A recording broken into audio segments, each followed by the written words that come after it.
Many moons ago, when we originally started this YouTube channel, we did a video on the outside wrist lock. I wanted to continue that today with the opposite, the inside wrist lock. Very valuable wrist lock. Actually, it's used in a lot of police applications. First thing I want to show you is how we grab it.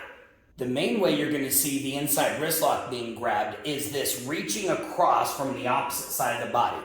I've got to invert my thumb to point down, and I'm grabbing on top of the pinky side of his hand. You'll notice my thumb tries to go flat right along the back of his hand. That's going to allow me to flatten out the hand to get better control of it. My other finger, I'm making this fan technique. We talked about this in the outside wrist lock video. Once I have it, I'm squeezing with my middle finger and my ring finger. I take my extended finger, I point it straight up, and then over to his nose, and that's when it starts to apply the pressure. Problem is, it leaves a place for him to escape right there. So as quick as possible, you'll see a lot of people reach up, they'll grab the thumb side. Now the thumbs can either parallel, or they can cross, which gives it more pressure. Now I've got two hands that are applying the lock, and that gives me more power. Here's an alternative way of grabbing the inside wrist lock that you don't often see. This one's good for if my right hand is already occupied. Maybe it's got a weapon, maybe I've got another hand in a joint lock, maybe I'm using it for striking. I can still use the same side hand to grab this. It works a lot the same way as when I'm reaching across, I was grabbing on top of the pinky. If I'm reaching the same side, I'm going to use this little cup right in the middle of my the webbing of my thumb and my index finger, and I'm going to catch right on top of his thumb. If his hand is rotated this way, I might catch with the back of my hand and then rotate the hand around. You'll see how it just perfectly sits into that point. From there, I'm using the same middle two fingers to grab the palm of the hand, and I'm using my fan technique to direct it up towards his face. Now, the advantage of this is even though he's got an escape point right here, his arm doesn't comfortably twist that way. So if I have to do this as a one-handed wrist lock, this is the way I would prefer it. But if you've got two hands, it's always better to use them both for that wrist lock. I'll show you an alternative to this. Sometimes the grabbing's weird, and maybe you miss the top of the hand, you grab the thumb instead. This still hurts. I've got it like a joystick, and I'm going to take that thumb and point it at his nose. Still though, as soon as possible, I want to join with that other hand to give more pressure on the wrist. That's going to give me more control.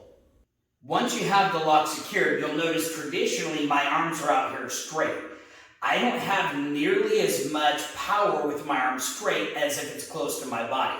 If he's not fighting me, one way I can secure his hand is to bring my other foot together and pull that hand right into my chest. Now I've got my hands close where I have more power. I can also use the geometry of my chest to apply different types of pressure to the wrist lock. Once we've secured the lock, there's a couple of modifications we can use to assist the lock. Once I have the lock secured, I'm ultimately trying to get him to bend over. If he doesn't want to bend over, here's the key. I've got both of my hands on him.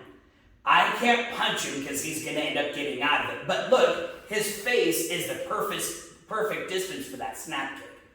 Even if he blocks it, that distracts him, and I can put more pressure onto that wrist lock. Also, if I want him to bend over more and I want to be sneakier about it, I can use this 45-degree snap kick to go right into his tummy. If I can hit him down in the groin or up in the tummy, that can cause him to bend over more so I can get this completely locked up.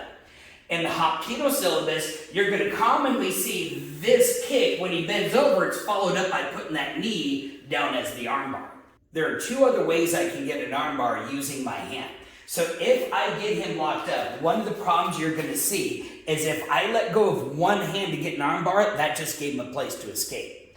So one of the first things I'll do, for instance, maybe I'm wanting to use this hand to get the armbar. I'm going to keep that armbar locked in. Maybe I'm pulling him to me. Maybe I'm stepping into him, but I've got to get my chest on his hand.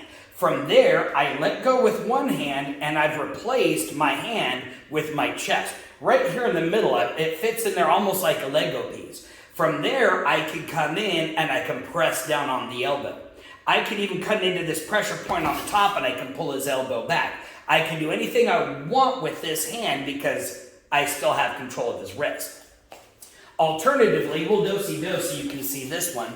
Maybe I want to let go with this hand to grab the wrist lock. Same thing, I'm going to pull it into my chest to create pressure.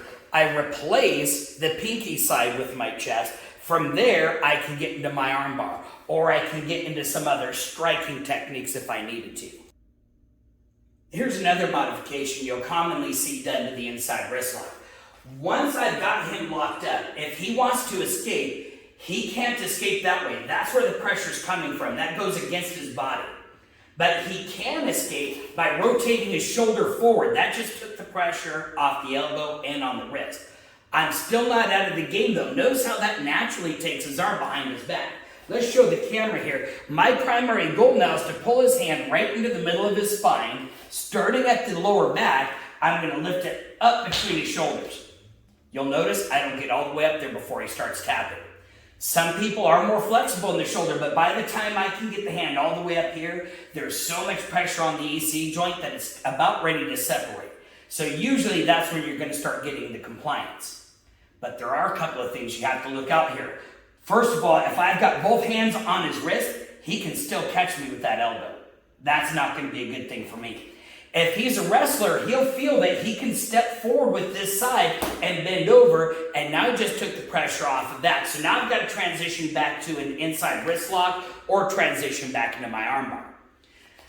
But you can prevent him from getting away from you. Here's the key. Once I've got that hammer lock locked up behind his back, I need to let go of one of two of my hands and grab another handhold. I'll show you from the other side. If I'm grabbing with this side, the same side that he's got his free arm, I put my arm up behind his shoulder.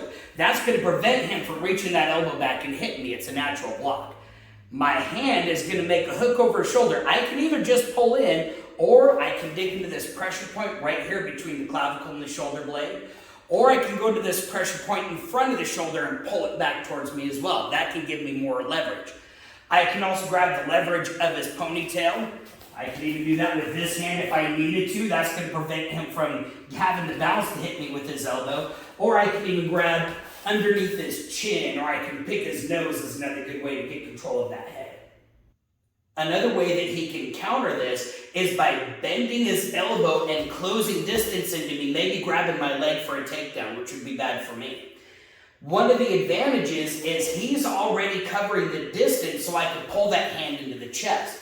Now all it takes is a little pivot of my body and it lines my elbow up with his elbow. It's even applying more twisting pressure onto his wrist. From there I push my elbow down and it creates the chicken wing armbar. Now let's take a look at how the inside wrist lock is used in the Hapkido sequence.